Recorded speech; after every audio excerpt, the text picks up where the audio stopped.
A paz, meus queridos. Esses últimos dias têm sido dias muito intensos. A humanidade, a sociedade tem vivido sentimentos terríveis de ansiedade, de depressão, de angústia. E são os dias maus. A Bíblia fala sobre isso. No mundo tereis aflições, mas tem de bom ânimo. O fato é que quando nós passamos momentos angustiosos assim, há uma frase que nos vem sempre à mente: há esperança para o ferido.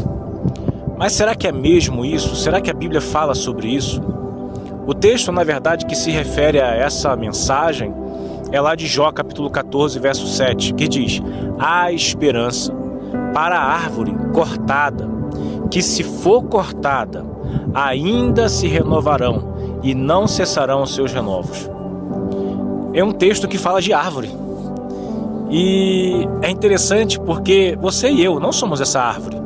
O texto não fala que somos essa árvore, que haverá esperança para nós se formos cortados.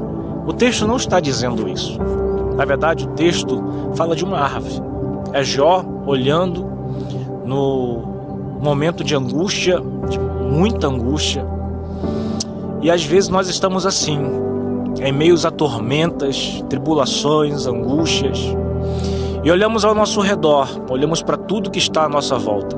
E Jó, naquele momento de angústia, ali no capítulo 14 ainda, ele olha para uma árvore. Ele contempla aquela árvore e começa a ter inveja daquela árvore.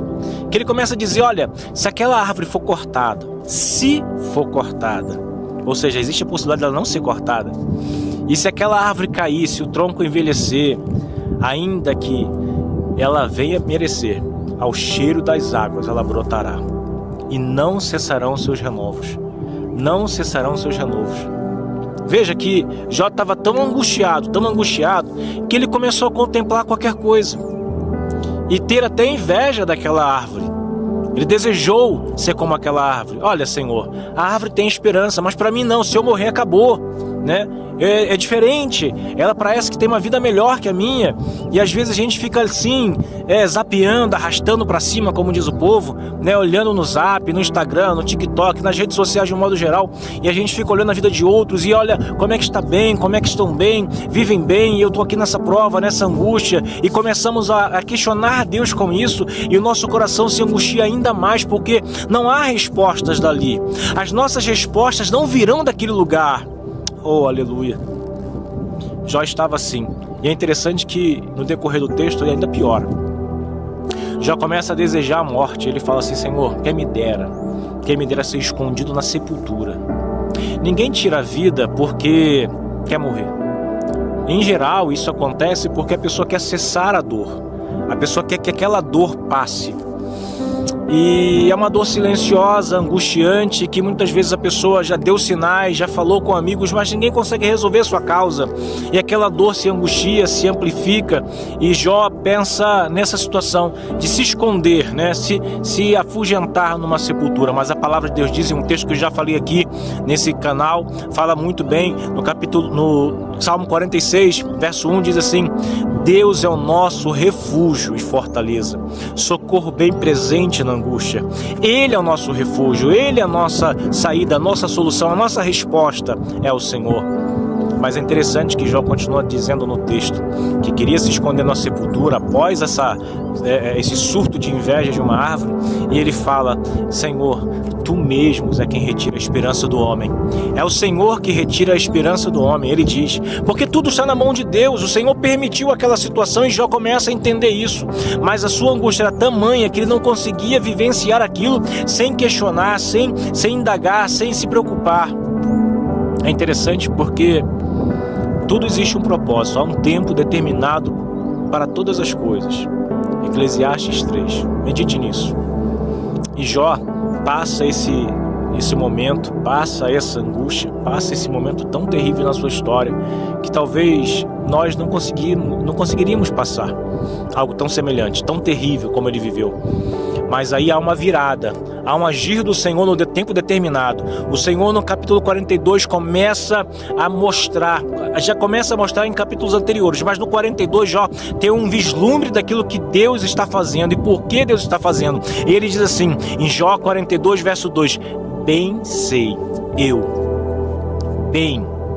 muito, eu sei muito. Porque quando a gente começa a buscar a Deus, a orar a Deus, a vivenciar esse momento com Deus, Deus começa a falar comigo e falar com você, falar conosco, e a gente começa a entender perfeitamente aquilo que Deus tem a fazer e está fazendo.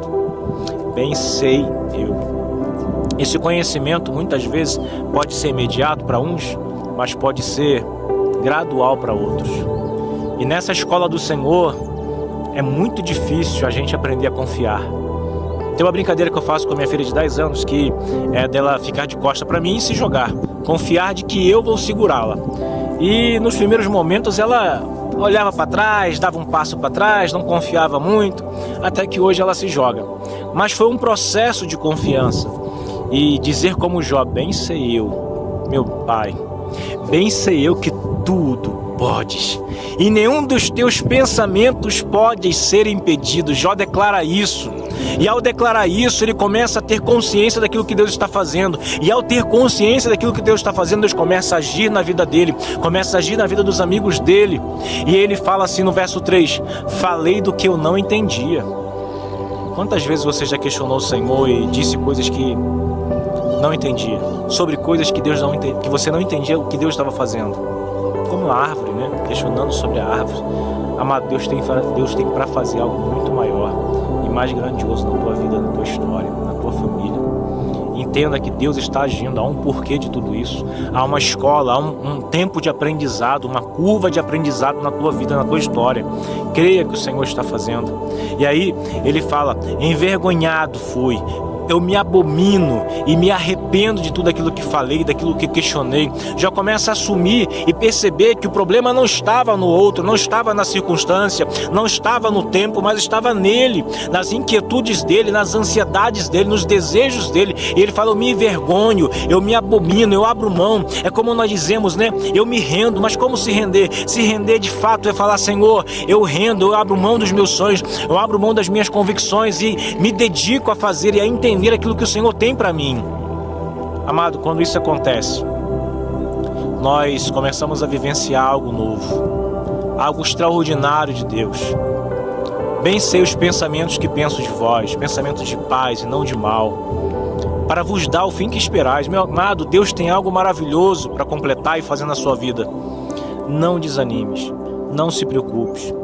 Eu sei que falar assim é fácil, mas viver é tão complexo. Mas eu quero te dizer, eu também passo por isso.